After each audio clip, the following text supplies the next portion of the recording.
LLB करने के बाद बहुत सारे रास्ते खुल जाते हैं, जिसमें कोई जुडिशरी में चले जाता है और कोई एडवोकेट बन जाता है। लेकिन जनरली जो एडवोकेट बन जाते हैं ना, तो वो मिनिमम 2 या 3 सालों में ही एडवोकेसी को छोड़ के कुछ और ही कर रहे होते हैं। 1 से 3 साल के भीतर भीतर प्रैक्टिस की फील्ड को छोड़ देते हैं और किसी अन्य फील्ड में चले जाते हैं।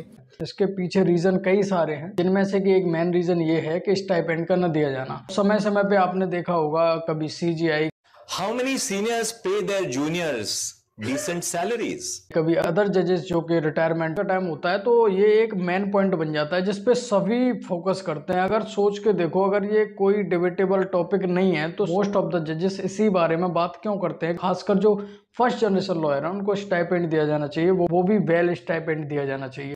How many seniors pay their juniors decent salaries? तो क्या ये बाकी में जजेस के हाथ में है कि उनके कहने से ऐसा हो जाएगा? तो ऐसा बिल्कुल भी नहीं है। जिसके हाथ में है वो बोलता ही नहीं है। बार काउंसिल अगर करना चाहे, इस पे रूल बनाना चाहे तो हो सकता है, लेकिन बार काउंसिल तो करता नहीं है। जैसे इवन सीजीआई भी कह चुके हैं, बट उनके हाथ में है नहीं ना। जिसके हाथ में पावर ही नहीं है, वो तो सिर्फ कह ही सकते हैं। उनका तो जो कहना है वो एज अ ऑब्लिगेशन माना जा सकता है ना, बाउंडेबल नहीं है वो। अब समय समय पे आपने देखा होगा सीजीआई, अदर जजेस भी, इवन दिल्ली हाई कोर्ट ने भी ये बोला है जूनियर एडवोकेट्स को स्टाइपेंड देना चाहिए।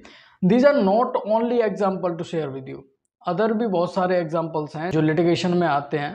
वो 1-2 साल में ही इस प्रोफेशन को छोड़ के कुछ और ही कर रहे होते हैं।